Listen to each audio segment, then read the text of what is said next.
Shalom, shalom à tous les affranchis. Que le Seigneur nous bénisse abondamment. Bienvenue à tous à notre temps d'édification. J'aimerais avant toute chose que nous puissions prier. Éternel Dieu des armées, nous te disons merci. Tu es Dieu et nul n'est comme toi. De l'éternité en éternité, tu es éternel, toi qui es reçu un nom plus élevé que tout nom. Devant qui tout genou fléchisse et toute langue confesse que tu es Seigneur. À la gloire du Dieu le Père. Le temps est venu où nous voulons t'écouter, Seigneur. La Bible déclare dans leur détresse, ils crièrent à l'Éternel. Et l'Éternel envoya sa parole et sa parole les guérit. Père de gloire, nous avons soif, ô Dieu, nous voulons boire à la source intarissable. Seigneur, nous avons faim. C'est toi qui es le pain de vie. Envoie ta parole, Seigneur. Parle-nous, ô Dieu, jusqu'à ce que nous allons changer. Parle-nous, mon Père et mon roi, jusqu'à ce que nous serons transformés. Utilise-moi comme un canal par lequel tu vas passer pour bénir une vie. Je me laisse totalement entre tes mains, je vais disparaître et que tu apparaisses. Connecte ta bouche à ma bouche, afin que ce que je vais dire ne vienne pas de moi, Seigneur, mais que ça vienne de toi. Père de gloire, bénis toute personne qui va t'écouter, ô Dieu Tout-Puissant, que cette parole nous apporte bénédiction, consolation et paix. Au nom de Jésus-Christ, on a ainsi prié avec foi, nous disons Amen. Les affranchis, que le Seigneur nous bénisse abondamment. J'ai eu une discussion avec le Saint-Esprit sur un thème qui va nous bénir certainement, que j'ai intitulé « Au-delà de la tentation ». Au-delà de la tentation sera notre thème qui est tiré dans le livre de Matthieu, chapitre 4, du verset 1 jusqu'au verset 11. Je vais lire rapidement. Alors Jésus fut emmené par l'Esprit dans le désert pour être tenté par les diables. Oh là là. Alors Jésus fut emmené par l'Esprit dans le désert pour être tenté par les diables. Après avoir jeûné 40 jours et 40 nuits, il eut faim. Les tentateurs, s'étant approchés, lui dit, « Si tu es fils de Dieu, ordonne que ces pierres deviennent de pain. » Jésus répondit, « Il est écrit, l'homme ne vivra pas de pain seulement, mais de toute parole qui sort de la bouche de Dieu. » Le chapitre 5. Le diable les transporta dans la ville sainte, les plaça sur le haut du temple et lui dit, « Si tu es fils de Dieu, jette-toi en bas, car il est écrit, il donnera des ordres à ses anges à ton sujet et ils te porteront sur le main de peur que ton pied ne heurte contre une pierre. » Jésus lui dit, « Il est aussi écrit, tu ne tenteras point le Seigneur ton Dieu. » Le diable les transporta encore sur une montagne très élevée, lui montra tous les royaumes du monde et leur gloire, et lui dit, « Je te donnerai toutes ces choses si tu te prosternes et m'adores. » Jésus lui dit, « Retire-toi, Satan, car il est écrit, tu adoreras le Seigneur ton Dieu, et tu les serviras lui seul. » Alors le diable les laissa, et voici, des anges vinrent auprès de Jésus et les servirent. Que Dieu ajoute la bénédiction sur cette lecture. Je vais lire rapidement le livre de Jacques, chapitre 4, le verset 11. La Bible dit ceci. Jacques, chapitre 4, le verset 11. Jacques, chapitre 4, le verset 7. Le verset 7, la Bible dit, « Soumettez-vous donc à Dieu, résistez au diable et il fuira loin de vous. » Soumettez-vous donc à Dieu, résistez au diable et il fuira loin de vous. Les affranchis, que le Seigneur nous bénisse abondamment. Je crois par la grâce de Dieu que le Saint-Esprit va nous faire du bien. Au-delà de la tentation, nous ne pouvons pas parler de l'au-delà de la tentation sans pour autant comprendre ou bien expliquer ou bien définir c'est quoi une tentation. La tentation, par une définition religieuse simple, une tentation est une impulsion qui pousse au péché. Une impulsion qui pousse quelqu'un au péché. ou encore tout ce qui incite à inaction en éveillant les désirs. Tout ce qui incite à inaction en éveillant les désirs. Et comme étant chrétiens bien-aimés dans le Seigneur, nous devons comprendre quelque chose de très important, que la tentation est vraie et la tentation est réelle. Et étant enfants de Dieu, nous sommes exposés à la tentation presque chaque jour. Alléluia. Nous sommes exposés à plusieurs tentations presque chaque jour. Amen. Être un enfant de Dieu ne nous épargne pas des tentations. Prier, jeûner, parler en langue ne pourra jamais, alors plus jamais, nous épargner des tentations. Alléluia. Vous allez comprendre avec moi l'histoire qu'on venait de lire à peine, l'histoire de Jésus-Christ. Christ venait à peine de recevoir le Saint-Esprit, il venait à peine de recevoir son baptême. La Bible dit, il a reçu son baptême et les cieux s'ouvrirent, une voix venant du ciel disant, celui-ci est mon fils bien-aimé, écoutez-le. Et la Bible dit, le Saint-Esprit était descendu, c'était au Jourdain, le Saint-Esprit était descendu sous forme d'une colombe. Et le Saint-Esprit était descendu sur Jésus. Alléluia. Le Saint-Esprit qui était descendu sur Jésus l'a amené directement dans les airs, dans les déserts. Et Christ est parti dans le désert, il a jeûné, la Bible déclare, il a jeûné 40 jours et 40 nuits. Alléluia. Après sa prière de jeûne de 40 jours et 40 nuits, la Bible déclare l'Esprit de Dieu qui était en Jésus l'a amené dans les déserts pour être tenté. Oh là là là là. Ça devient très compliqué. Quelqu'un qui venait à peine de recevoir son baptême, à peine de recevoir le Saint-Esprit, il se retrouve dans le désert. Après les jeûnes de 40 jours et 40 nuits, en d'autres temps, vous allez comprendre qu'il a reçu le Saint-Esprit. Après les jeûnes et la prière, il a reçu la puissance de Dieu. Il a reçu le pouvoir. Il a reçu l'Esprit de Dieu sur lui. Mais le même Esprit qu'il avait reçu va l'amener dans le désert pour être tenté par qui? Par le diable. Alléluia. Ça veut dire en d'autres termes, le Saint-Esprit qui amène sur... c'est le Saint-Esprit qui nous amène sur les terrains des épreuves qu'on appelle la tentation. Alléluia. Je me suis posé la question, pourquoi est-ce que le Saint-Esprit nous amène dans les terrains de la tentation? La réponse sera simple, parler de l'Esprit, j'ai eu à comprendre que le Saint-Esprit ne nous amène pas dans le terrain de la tentation pour rien. Le Saint-Esprit ne nous amène pas dans les déserts pour être tenté par le diable pour rien. Mais le Saint-Esprit nous amène dans les terrains des épreuves, dans les terrains de la tentation pour être tenté par le diable, juste pour une simple raison. C'est pour tester notre niveau de la fidélité envers le Seigneur. Quelqu'un m'entend très bien. Être un enfant de Dieu ne t'épargnera pas des tentations. Tu seras tenté parce que Christ, même le Fils de Dieu, a été tenté. Alléluia. Et Christ n'était pas tenté, je ne sais pas après quoi. Il a été tenté après qu'il ait reçu le Saint-Esprit, après qu'il ait reçu le baptême. En d'autres termes, il a prié 40 jours et 40 nuits. Juste après cela, le Saint-Esprit lui a amené dans les terrains pour être tenté par les diables. Ça veut dire l'esprit n'a pas peur de te parler en langue. Et le diable n'a pas peur de te parler en langue. Il n'a pas peur de tes 40 jours et 40 nuits de jeûne.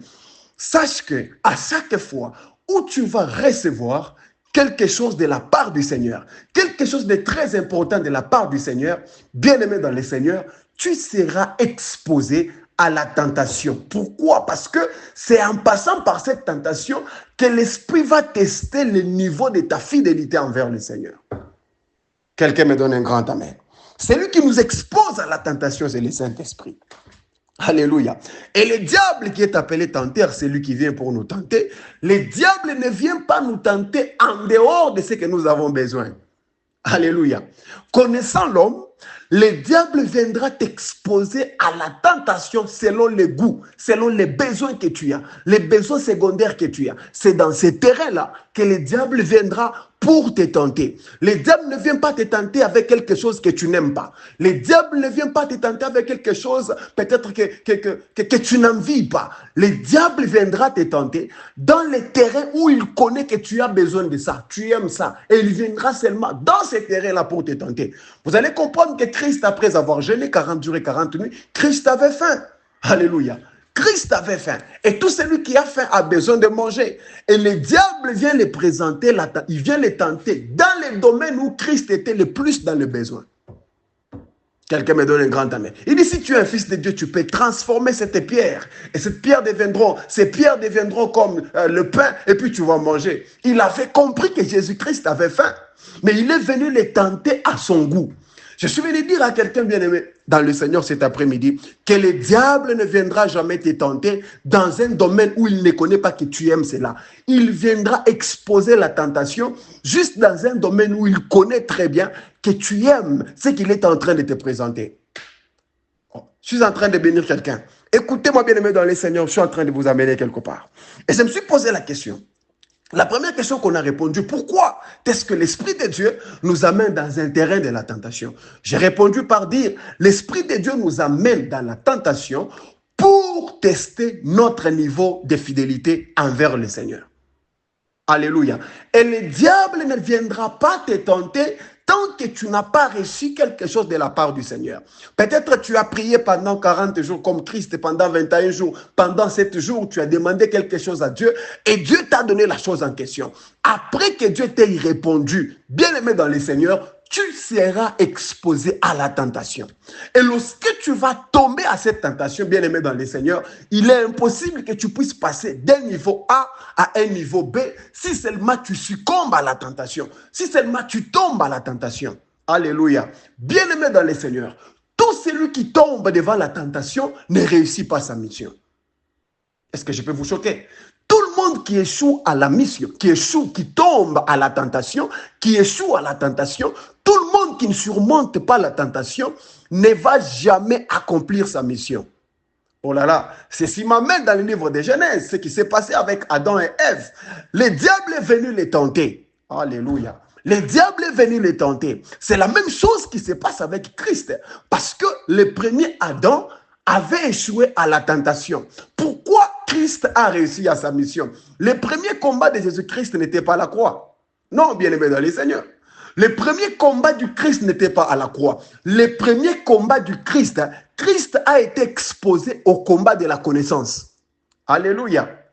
Christ a été exposé au combat de la connaissance. Alléluia. Parce que dans un terrain de la tentation, c'était le terrain de la connaissance. Je vais m'expliquer un peu plus tard.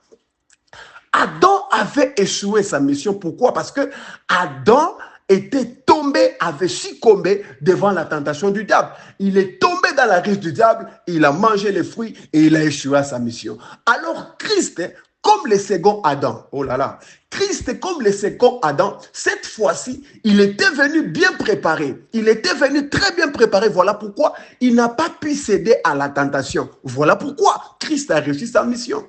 Le premier combat de Jésus-Christ n'était pas la croix d'abord, mais le premier combat de Jésus-Christ, Christ a été exposé au combat de la connaissance. Je sais pourquoi je suis en train de dire ça, je vais vous expliquer. Alléluia. Maintenant, on se pose la question, bien aimé dans le Seigneur. Christ a été tenté.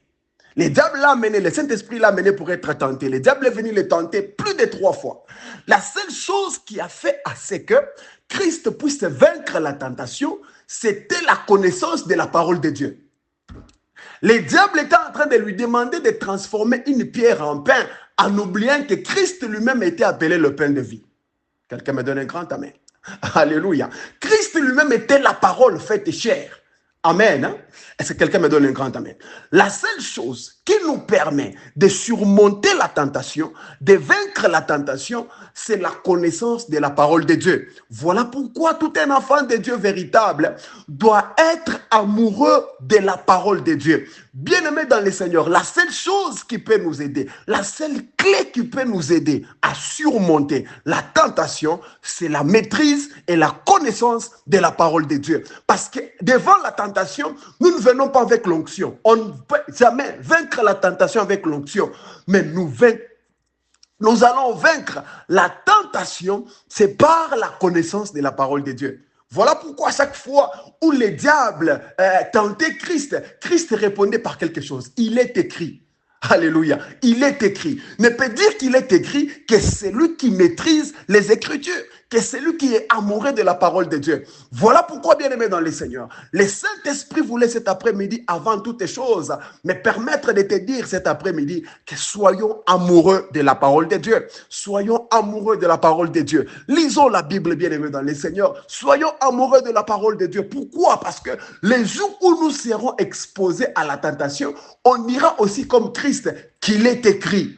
Alléluia. Qu'il est écrit. Ne peut dire qu'il est écrit que celui ou celle qui est amoureux de la parole de Dieu, qui a une relation personnelle avec sa Bible, qui lit les Écritures à chaque moment. Parce qu'en lisant les Écritures, nous aurons la connaissance. Et cette même connaissance va nous permettre de vaincre la tentation d'une manière ou d'une autre que le diable peut se présenter devant nous pour nous tenter.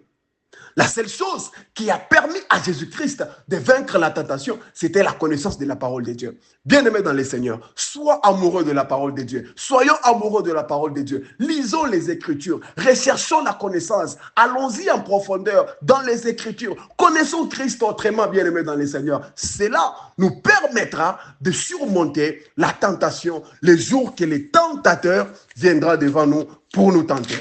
La seule chose qui a permis à Jésus-Christ de vaincre la tentation, c'était la connaissance de la parole de Dieu. Voilà pourquoi nous sommes en train d'appeler Jésus-Christ le second Adam. Pourquoi? Parce que là où Adam a échoué, Christ a vaincu. Quelqu'un me donne un grand amen. Quelqu'un me donne un grand amen. Bien-aimés dans le Seigneur, soyons amoureux de la parole de Dieu. Soyons amoureux de la parole de Dieu. Quelqu'un qui est amoureux de la parole de Dieu ne peut jamais succomber devant la tentation. Alléluia. Vous allez vous rappeler que j'ai nommé ou bien j'ai intitulé le thème de mon message « Au-delà de la tentation ». Est-ce que je peux prêcher? Est-ce que je peux prêcher à quelqu'un cet après-midi? Pourquoi je parle de l'au-delà de la tentation? Bien-aimé dans le Seigneur, la tentation, d'une manière ou d'une autre, qu'elle peut se présenter devant nous, la tentation cache une puissance qui nous maintient dans notre destinée. Au-delà de la tentation est cachée une puissance qui nous permet de nous maintenir dans notre destination. Alléluia. Celui qui surmonte la tentation accomplit sa mission. Alléluia. Quelqu'un peut me donner un grand amen. En d'autres termes, la tentation cache une onction spéciale qui nous aide à accomplir notre mission. Si bien-aimé dans le Seigneur, tu tombes devant la tentation, tu ne pourras jamais accomplir ta mission, bien-aimé. Derrière la tentation est cachée ta nouvelle dimension. Derrière la tentation est cachée la possession de ce que Dieu t'a donné. Au-delà de la tentation est cachée une onction qui va te permettre d'accomplir ta mission. Quelqu'un me donne un grand amen. Vous allez comprendre, lorsque Christ a été tenté 3 fois par le diable, la Bible dit à la dernière fois où il l'a amené dans un terrain où le diable le demandait pour l'adorer, la Bible est en train de dire, Christ l'a répondu, il est écrit que tu adoreras, que le seul Seigneur et tu le serviras, lui et lui seul. La Bible dit, après cela, les anges sont venus pour servir Jésus. Vous allez comprendre que depuis que Jésus-Christ avait commencé son ministère, le ministère des anges n'avait jamais été libéré. Les anges sont venus après que Christ ait vaincu le diable devant la tentation.